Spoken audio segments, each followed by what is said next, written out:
한민족 재외동포 708만 명 시대.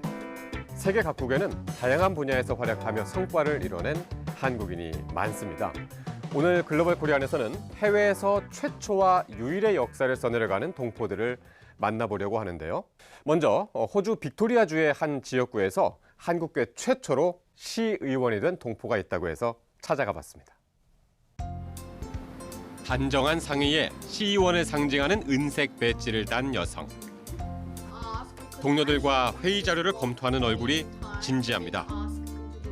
호주 빅토리아주에서 동포 1.5세 중 처음으로 시의원에 당선된 엘리샤 리, 이수정 씨입니다. 안녕하세요. 모나시 카운슬 시의원 젤스워드에 당선된 엘리샤 리 이수정이라고 합니다. 지난해 10월, 단 42표 차이로 시의원에 당선되던 순간을 또렷하게 기억합니다.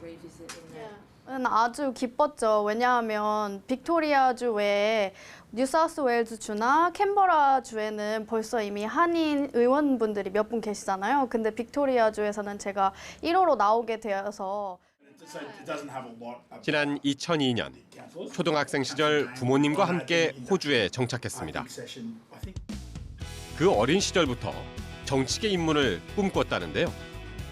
인문학과 법학을 복수 전공하고 빅토리아주 총리실과 재무장관 보좌관을 맡으며 정치인이 되기 위한 소양을 갈고 닦았습니다. 이처럼 공공정책 분야에서 바쁘게도 활동하다 시의원의 도전장을 내민 건 인생 선배들을 만난 덕분입니다. 여성 정치 장학 프로그램에 제가 뽑혀서 그 프로그램을 통해서 네트워킹도 하고 또 많은 어드바이스도 받아서 제가 용기를 내고 출마를 할 수 있게 되었던 것 같습니다. Sharing her personal story really impressed me and a lot of other people. I encouraged Alicia to think about running for council herself. 엘리샤 리 의원의 지역구인 모나시 지역은 멜버른의 대표적인 다문화 도시입니다. 11개의 선거구에서 각각 1명씩 선출해 총 11명이 시의원으로 활동하는데요. 그중에서도 엘리샤 의원이 당선된 젤스 워드구에는 약 20가구의 한인 가정이 살고 있습니다. 이곳에서 동포 1.5세로서의 살아온 경험과 정체성을 살려 지역사회를 위한 활동에 적극 나서고 있는데요. 다문화 자문위원으로도 활동하면서 이민자도 행복한 지역구를 만들기 위한 다양한 정책을 선보였습니다. 우리 커뮤니티를 대변하는 그런 카운슬이 뽑혀야 되겠다라고 생각해서 그럼 내가 한번 출마를 해보자. 내가 여성 정치인이고 젊고 또 이민자 그런 대변인이 될 수 있는 배경이 있으니까 내가 대변인이 돼야겠다. We have over 2,500, some 2,500 Korean people who live in our community. Alicia's already demonstrated in the 3 to 4 weeks that she's been on council that she has the skills, the knowledge, the community experience dealing with community issues through her work. So she's going to be a great asset and we look forward to working with her. 한인의 밤 후원 행사에 동참하거나 장애 노인을 지원하는 자선 단체에 기부하는 등 한인 사회를 위한 활동도 소홀히 하지 않는데요. 이 같은 행보를 가장 크게 반기는 건 아무래도 한인 사회입니다. 우리 한인 사회에서 엄청 바라던 그런 일이었기 때문에 다들 이렇게 도와주지 않았나 싶습니다. 한인 대변자로서 우리의 접근하지 못했던 그런 부분들을 어필할 수 있는 좋은 이제 하나의 다리가 되었고. 사실 교민분들이 많이 영어의 랭귀지 배리어를 갖고 계시잖아요. 그래서 그런 것들로 인해서 정보 사각지대에 있는 우리 교민분들을 위해서 어떤 정책이 카운슬에 있고 그리고 어떠한 펀딩이나 그랜트들을 우리 교민 사회 또는 사회 그룹들이 이용할 수 있는지 그런 다리를 놓아드리고 싶습니다. 안녕하세요. 이번 빅토리아 이민자, 젊은 여성, 한인이라는 세 가지 정체성을 모두 품고 있는 엘리샤 의원. 누구에게나 주어진 권리를 존중받고 더 나은 삶을 살 수 있도록 연결고리가 되는 것이 자신의 역할이라 믿습니다. 빅토리아 첫 한인 의원으로서 제 활동으로 인해서 더 많은 차세대 교민 정치인이 많이 배출되었으면 합니다. 만약에 이런 곳에 관심이 있다면 제가 도움을 드리고 싶고 멘토로서 또 그런 정보력이 더 좋아질 수 있게 우리 교민 차세대 정치인들에게 도움을 주고 싶습니다. 뉴질랜드 한인 사회에서 의미 있는 변화가 일어났습니다.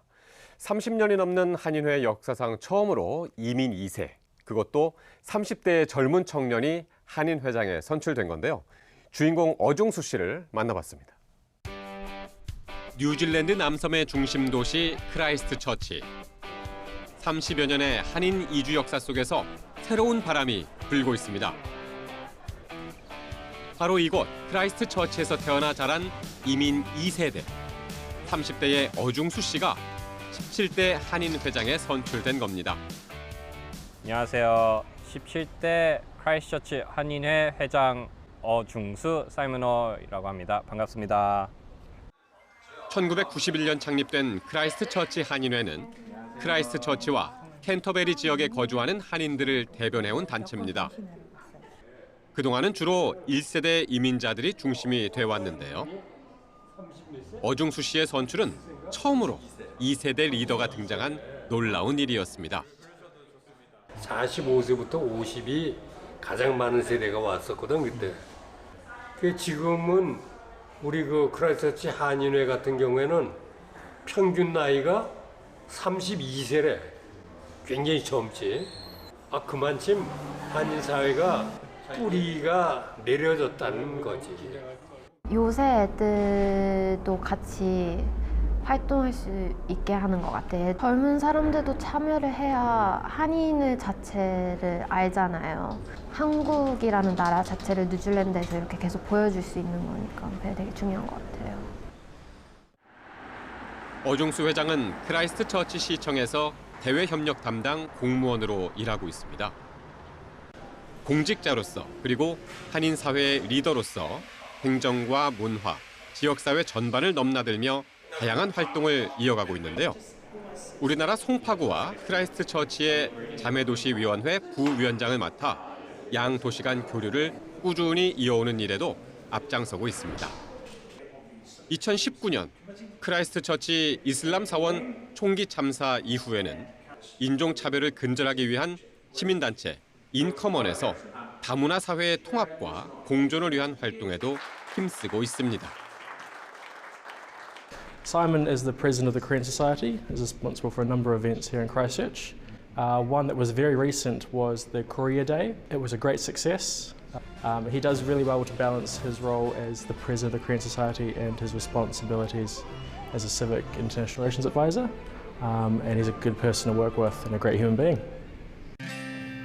많은 이들의 기억에 남는 활동은 최근 크라이스트처치의 한 공원에 전통 정자를 세운 프로젝트인데요. 한국 전쟁에 참전한 6천여 명의 뉴질랜드 용사를 기린 이 정자는 양국 간의 역사적 연대를 상징하는 공간으로 자리 잡았습니다.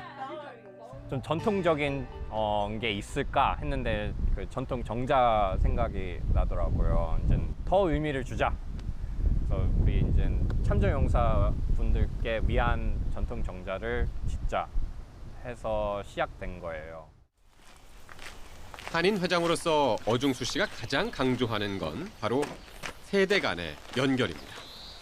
차세대가 자연스럽게 한인 사회에 관심을 갖고 한인이라는 정체성을 지킬 수 있는 기반을 만들겠다는 포부를 가지고 있습니다. 아마도 이거는 모든 한인의 공통점일 건데요. 차세대 어린 친구들이 더 한인회랑 한인 커뮤니티에 관심을 더 많이 가졌으면 좋겠다고 생각은 하고 있어서 차세대와 차세대를 위한 프로젝트, 이벤트, 행사든 했으면 좋겠다고 생각해요. 이민 1세대가 다져놓은 기반 위에서 이제는 2세대가 새로운 이야기를 써내려가고 있는 크라이스트처치 한인사회. 어중수 회장의 등장은 단지 젊은 한인 회장의 출연을 넘어 한인 공동체가 더 넓고 깊게 뿌리내리고 있음을 보여주는 신호입니다. 연구실 문화가 없는 튀르키예에서 처음으로 한국식 연구소를 만들어 첨단 연구를 이끄는 한국인 교수가 있습니다. 수업이 없을 때는 제자들과 함께 한국전 참전 용사를 찾아 사진을 찍어주는 봉사활동도 하고 있다는데요. 김익환 교수의 특별한 여정을 함께 만나보시죠. 수업이 한창인 강의실. 김익환 교수는 5년째 이곳에서 학생들을 가르치며 튀르키예 고위 연구기관과 협업해 지진 예측 분야로 연구를 확장해 가고 있습니다. 안녕하세요. 저는 이스탄불 공과대학교 건축대학 조경학과에서 근무 중인 김익환이라고 합니다. 자율적인 연구 환경이 필요하다는 신념으로 오랜 시간 학교를 설득해 직접 연구 공간을 만든 김익환 교수. 그동안 연구실 문화가 없던 튀르키예 대학에 처음으로 연구실을 만든 셈입니다. 연구실을 달라. 연구실이 있어야 애들을 모아서 뭐든 할 수 있다라고 했는데 그런 거에 대한 레퍼런스가 전혀 없다 보니까 뭐 그냥 교실에서 애들 가르치면 되지 왜 따로 별도의 공간이 필요하냐 하면서 계속 거절을 해서 근 3년에 가까운 시간 동안 끊임없이 투쟁을 해서 결국 이 공간을 얻게 되었습니다. 이곳에서 김 교수는 지진 예측 기술과 같은 첨단 융합 연구를 이끌고 있습니다. 저희 연구실에서 지진을 성공적으로 예측을 하고 있습니다. 고위 연구기관이랑 어떻게 또 협약을 해서 발전을 시킬지 논의 중에 있습니다. Hep sert kendisinin sert bir tarzı olduğunu söyler ama hiç sert değildir. Aynı zamanda yumuşaktır. Öğretme tarzı hakkında onları söyleyebilirim, evet. 제 연구실 소속의 학생들이 이제 자립적으로 독립적으로 자기 프로젝트를 진행하거나 연구를 수행하거나 할 때 쓸 수 있고 그리고 뭐 커뮤니티 활동, 뭐 생일 파티를 같이 열기도 하고 같이 게임을 하면서 놀기도 하고 영화를 보기도 하고 이런 활동을 통해서 교수자와 학생 사이에서의 이런 책임감이라던가 유대감도 자연스럽게 이렇게 활성화가 되고 연구실에서 제자들과 쌓은 신뢰와 유대를 바탕으로 아주 특별한 프로젝트도 진행하고 있는데요. 바로 한국전쟁 참전 용사들을 직접 찾아 사진을 정성껏 찍어주는 일입니다. 넓은 땅덩어리에 흩어져 사는 참전 용사를 만나는 여정은 쉽지 않았습니다. 직접 운전대를 잡고 험한 길을 달려야 했고 때론 경호 인력과 동행해야 할 정도로 위험한 상황도 마주했습니다. 또 어떤 산골은 역시 산적이 나오기 때문에 이제 무장한 경호 인력을 붙여가지고 저희가 이동을 하는 경우도 있었고. 그러나 김 교수 일행을 만난 노병들의 환대와 미소를 보면 고생한 순간은 눈 녹듯 사라진다고 합니다. 다만 참전 용사들이 워낙 연로해 초조한 마음이 앞선다고 하는데요. 그리고 저희가 만나 뵙는 할아버지 분들이 최소 연세가 96세이십니다. 저를 보자마자 자기가 참전했을 때 자기와 같이 근무했던 한국인 장교가 다시 나타난 줄 알고 일어나서 경례를 하시는 할아버지도 계셨고요. 학문으로 튀르키예에 기여하고 참전 용사에게 보답하는 삶. 김익환 교수의 특별한 여정은 오늘도 계속되고 있습니다. 스위스에서 변호사협회에 등록된 유일한 한인이 있습니다. 국제중재라는 전문 분야에서 실력을 인정받으며 탄탄한 경력을 쌓아가고 있다는데요. 중립국 스위스에서 자신의 다문화적 정체성을 마음껏 발휘하고 있는 한인 변호사 조수민 씨를 만나봅니다. 스위스 제네바의 한 로펌. 이곳엔 아주 특별한 이력을 가진 변호사가 근무하고 있습니다. 바로 스위스 변호사협회에 등록된 단 한 명뿐인 한인, 조수민 씨입니다. 안녕하세요. 저는 스위스 제네바에서 중재 전문 변호사로 일을 하고 있는 조수민이라고 합니다. 국제중재라는 이 전문 분야마저 특별한 수민 씨의 이야기를 만나봅니다. 국제중재는 이제 기업 또는 국가 간에 생기는 이제 국제 분쟁을 어느 한 국가의 법원에서 해결하지 않고 제3의 중립적인 기관, 즉 중재재판소에서 분쟁을 해결하는 방식이에요. 이런 중재 절차 전반에 걸친 이제 송무를 담당하고 있고 또 가끔은 이제 중재 재판소의 중재 서기로 일을 하고 있어요. 그리고 또 이제 스위스 변호사니까 스위스를 중재지로 둔 이제 중재 재판소에서 내린 판결에 대한 시행이나 뭐 구속력에 관한 절차 이런 것들도 하고 있습니다. 15의 어린 나이에 스위스 유학길에 오른 수민 씨. 말도 문화도 낯선 스위스에서 자신의 다문화적 배경이 오히려 강점이 될 수 있다는 사실을 깨달았다고 하는데요. 중재 전문 로펌은 역시나 특별한 배경을 가진 원석을 놓치지 않았습니다. Au moment où tu as réussi à faire tout ce parcours et tu as cette volonté, tu arriveras à faire absolument tout ce que tu veux. Et ça s'est confirmé très vite, donc Soumine s'est très vite sentie à l'aise dans ce monde de l'arbitrage, qui est un monde, disons, plus ouvert, plus multiculturel. 실무자의 안목대로 한국에서 온 수민 씨의 문화적 배경은 고객과 동료, 그리고 자신을 이어주는 든든한 경쟁력이 됐습니다. 지금은 상사 중재부터 스포츠 중재까지 다양한 국제 무대에서 활약을 이어가고 있습니다. L'équipe, elle est, je dirais, elle a des qualités juridiques qui sont indéniables, mais au-delà de ça, c'est quelqu'un avec qui je m'entends très bien. J'apprécie particulièrement cet aspect un peu multiculturel qu'elle a. Soumine est une personne très sympathique, très souriante, très organisée également. C'est un plaisir de travailler avec elle tous les jours. 물론 이런 멋진 활약이 있기까지 힘든 날도 많았습니다. 언어의 장벽을 뛰어넘기 위해 외로움을 견디며 남들보다 몇 배에 가까운 노력을 해야 했는데요. 치열했던 시절을 돌아보며 수민 씨는 낯선 땅에서 공부하는 유학생과 중재 전문 변호사를 꿈꾸는 후배들에게 진심 어린 조언을 남겼습니다. 저도 당연히 어렸을 때 혼자 외국으로 왔으니까 굉장히 고립감도 많이 느꼈고 고독했고 또 정체성 혼란도 정말 많이 왔어요. 세상을 뭐 두세 가지 색깔로만 보는 게 아니라 저는 7가지, 8가지로 볼 수 있다고 생각하고 더 많은 사람들이 이해할 수 있다고 생각하거든요. 물론 현지에 적응하려는 노력은 당연히 해야겠지만 너무 그걸로 본인을 부족한 사람이라고 여긴다든지 그 주눅들지 않았으면 좋겠다는 생각을 해요. 제네바가 유엔 국제기구도 많고 스위스 자체가 중립국가다 보니까 국제 중재를 하기 굉장히 적합한 장소예요. 만약에 국제 중재를 하고 싶으신 분들이 있으시다면 스위스에서 하는 것도 굉장히 좋은 생각일 것 같아요. 네. 한인으로서는 처음 발을 들인 이 분야에서 수민 씨는 자신만의 색깔을 계속해서 넓혀갈 생각입니다.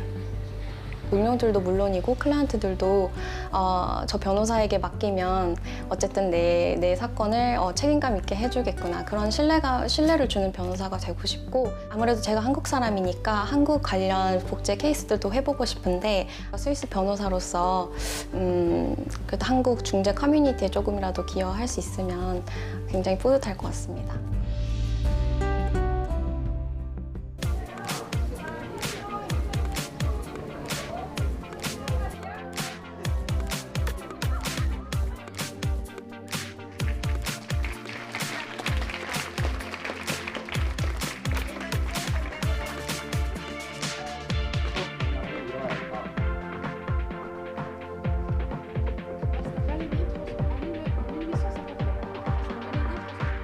Et moi, je trouve que c'est un bon échange de le faire ensemble. 서로 존중하고 존중받으면서 그 존중의 필요성을 알게 되었어요.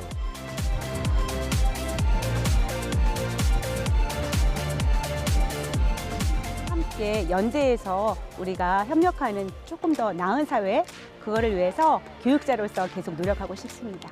국제교류를 통해서 다 함께 사는 걸 배우고 세계 시민으로서의 자질을 갖추게 되면은 그들의 세계에서는 전쟁도 다툼도 없는 이 평화로운 세계가 되지 않을까.